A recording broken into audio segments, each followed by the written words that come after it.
जय हिंद दोस्तों, स्वागत है आपका। तो दोस्तों, जब से फ्रांस का लड़ाकू विमान राफेल भारत में आया है, तब से लड़ाकू विमान बनाने वाली कंपनी दसॉल्ट एविएशन की किस्मत बदल गई है। दरअसल दोस्तों, पिछले 2 महीने में राफेल लड़ाकू विमान की जितनी चर्चा हुई है, उतनी चर्चा पिछले 20 सालों में इसकी नहीं हुई। वैसे तो राफेल की डेमो फ्लाइट 1984 में हुई थी, लेकिन फाइनली फ्रांस ने 2001 में इसे पूरी तरह से युद्ध के लिए तैयार कर लिया था और उसके बाद ही राफेल लड़ाकू विमानों को दुनिया के सामने लड़ाई के लिए प्रस्तुत किया था। इसके बावजूद दोस्तों 15 सालों तक फ्रांस को इस राफेल विमान के लिए कोई भी विदेशी ग्राहक नहीं मिला था और 2015 में पहली बार इजिप्ट ने 24 राफेल विमानों की खरीद करके पहला विदेशी ग्राहक इजिप्ट बन गया था। लेकिन दोस्तों, तब भी राफेल विमानों की इतनी ज्यादा कहीं भी चर्चा नहीं हुई थी और उसके बाद कतर ने 12 राफेल विमानों का सौदा किया था, तब भी राफेल विमानों की इतनी ज्यादा कहीं भी चर्चा नहीं हुई थी।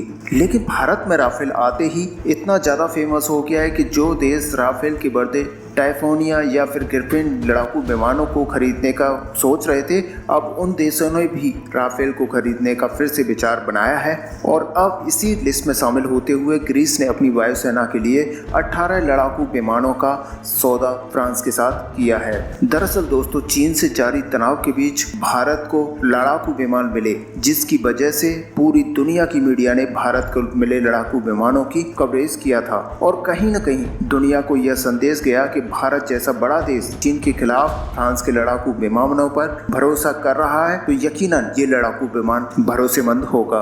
वहीं दसॉल्ट एविएशन ने अपनी एक पोस्ट में लिखा है कि राफेल को लेकर बड़ी अच्छी खबरें आ रही हैं और अच्छी खबरें किसी भी कंपनी के लिए, व्यापार के लिए बहुत ही अच्छी होती हैं। वहीं दोस्तों, फ्रांस के जानकारों का मानना है कि भारत एक बड़ा देश है और जब भी कोई बड़ा देश किसी के हथियारों को खरीदता है और भरोसा करता है, तो उसकी चर्चा दुनिया भर के देशों में होना तय होता है। जिस तनाव भरे माहौल में भारत ने राफेल को खरीदा है और राफेल भारत को मिले हैं, वह भी राफेल लड़ाकू विमानों की चर्चा का एक बड़ा विषय रहा है। ऐसे में दोस्तों, देखा जाए तो चीन और भारत के बीच में माहौल चाहे जैसा भी हो, लेकिन भारत में राफेल विमानों के आने से फ्रांस को अच्छा खासा फायदा होना तय है। वैसे दोस्तों, फ्रांस भारतीय नौसेना को भी अपने लड़ाकू विमान राफेल बेचने की कोशिश कर रहा है और फ्रांस 2001 से ही वायुसेना और नौसेना के लिए, दोनों के लिए ही अपने लड़ाकू विमानों को तैयार कर रहा है। लेकिन दोस्तों, अब देखना यह होगा कि भारत और कितने राफेल फ्रांस से खरीदता है,